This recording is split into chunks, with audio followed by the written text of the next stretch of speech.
Oui, on peut être français et membre de la NRA. Si vous êtes fan de Michael Moore, ça va être le moment de boucher vos oreilles. Un citoyen sans fusil n'est qu'un contribuable. Vous connaissiez ce dicton? Je crois que ça vient de Suisse.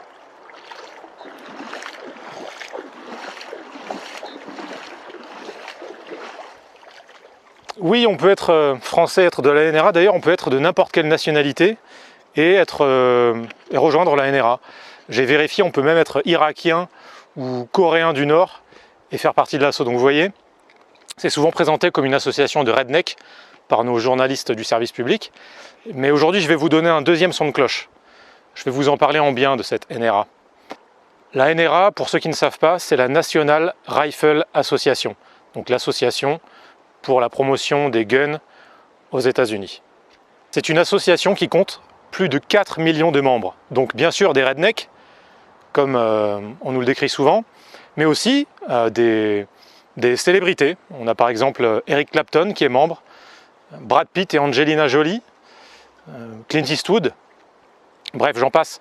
Sur les 4 millions de membres, vous vous doutez qu'il y a des jeunes, des vieux, des hommes, des femmes, des républicains, des démocrates, des noirs, des blancs. Bref, un bel exemple de diversité. Alors combien ça coûte de s'inscrire à la NRA? Comment on fait? Et surtout pourquoi? C'est sur le pourquoi que je vais insister. Comment on fait? C'est très simple. Sur le site web, je vais mettre un lien dans la description. Vous aurez une petite réduc grâce à ECOG 45. Combien ça coûte?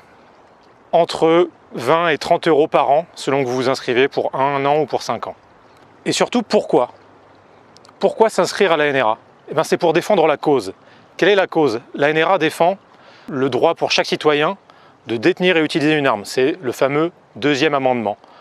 Ce deuxième amendement, il date de 1791. 1791, c'est très proche de 1789. 1789, c'est bien sûr la Révolution française. Et à cette époque-là, en France, les armes, c'était beaucoup moins tabou. C'était même un symbole citoyen. Pendant l'Ancien Régime, il y avait que les nobles qui avaient le droit d'avoir des armes. Et bien sûr, à la Révolution, il fallait protéger la Révolution contre un éventuel retour de la monarchie, donc on encourageait les citoyens à se munir d'armes. Ça a bien changé depuis. C'est en 1939, enfin pendant le régime de Vichy, qu'on a totalement interdit les armes en France. Et depuis, la réglementation ne s'est pas assouplie. Ça devrait nous mettre la puce à l'oreille. Encore dans les années 80, on pouvait se présenter avec une pièce d'identité dans une armurerie et acheter un fusil de chasse. Aujourd'hui, c'est même plus possible. La législation a tendance à se durcir. Alors beaucoup de gens vont dire « Oui, mais c'est normal que les armes soient interdites, c'est dangereux ».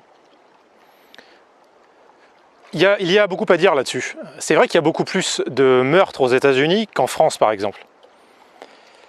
Mais on oublie de dire qu'en Suisse, les armes sont très faciles d'accès, comme aux États-Unis, et il y a encore moins de meurtres qu'en France. Donc ce n'est pas les armes qui sont en cause, c'est je pense la culture des États-Unis au pays qui fait ça. D'ailleurs, si on regarde bien dans le détail, il y a moins d'homicides par arme à feu au Texas qu'au Dakota, alors que c'est beaucoup plus facile d'avoir une arme au Texas qu'au Dakota. De même, le cannabis est interdit en France, pas en Espagne, et pourtant on fume beaucoup plus en France qu'en Espagne. Donc parfois la réglementation et la réalité du terrain, on peut se poser des questions. D'ailleurs, souscrire à la NRA et défendre le deuxième amendement, c'est quelque part défendre une liberté. Je m'explique.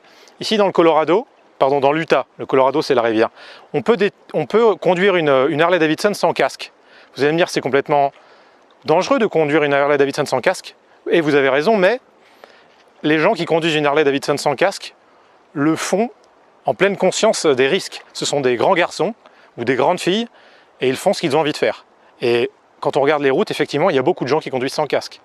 De même, dans le Colorado, l'État d'à côté, on peut acheter du cannabis dans des dispensaires. Vous allez me dire, mais c'est mauvais pour la santé, certes, mais les gens sont grands, les gens font ce qu'ils veulent. En Allemagne, on peut rouler sur des autoroutes à 300 km/h. Vous allez me dire, c'est dangereux de rouler vite, certes, mais les Allemands sont des grands garçons, et je ne suis pas sûr qu'il y ait plus de meurtres, pardon, pas de meurtres, mais de morts sur la route en Allemagne qu'en France. Une fois de plus, la réglementation a ses limites. Plus ça va, plus on vote des lois, moins on a de liberté. Généralement, une loi, c'est pas fait pour nous donner la liberté, c'est plutôt fait pour nous en retirer. En tout cas, c'est ce que je constate. Je ne sais pas si vous savez, mais en France, on n'a même plus le droit d'appeler une demoiselle mademoiselle. Ça va quand même assez loin. Voilà, donc je ne voudrais pas vous encourager à vous inscrire à la NRA, parce qu'après tout, ça sert à quoi? On nous offre un autocollant, une carte de membre, un joli sac camo digital. Et puis on reçoit aussi un magazine, je crois, mais moi je ne l'ai pas encore reçu. Mais en tout cas, en France, je ne souhaiterais pas qu'il y ait des armes à disposition de tout le monde. On a fait un choix il y a longtemps de ne plus en avoir. Voilà, on fonctionne comme ça. Mais je trouve ça sympathique de défendre des gens qui défendent leur liberté de posséder des armes dans un autre pays. Pourquoi pas? De même, si les Espagnols voulaient défendre leur liberté de fumer du cannabis, peut-être que je souscrirais à une de leurs associations. Je trouve ça bien de défendre des libertés en général. Je remarque qu'en France, la tendance est au désarmement et à l'augmentation d'impôts. C'est souvent comme ça quand un État veut avoir une emprise sur sa population. On fait payer plus d'impôts et on enlève le moyen de se rebeller. Je ne dis pas qu'il faut se rebeller par les armes en France, hein, on en est encore très loin, mais c'est une remarque comme ça, quoi. Dites-moi si je me trompe, mais je crois qu'il y a 57% du PIB français qui part en dépenses publiques. Donc ça fait beaucoup d'impôts.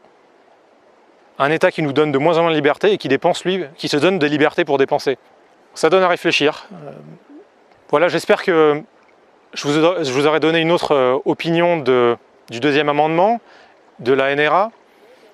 En tout cas, un autre son de cloche, du son de cloche habituel des journalistes du service public.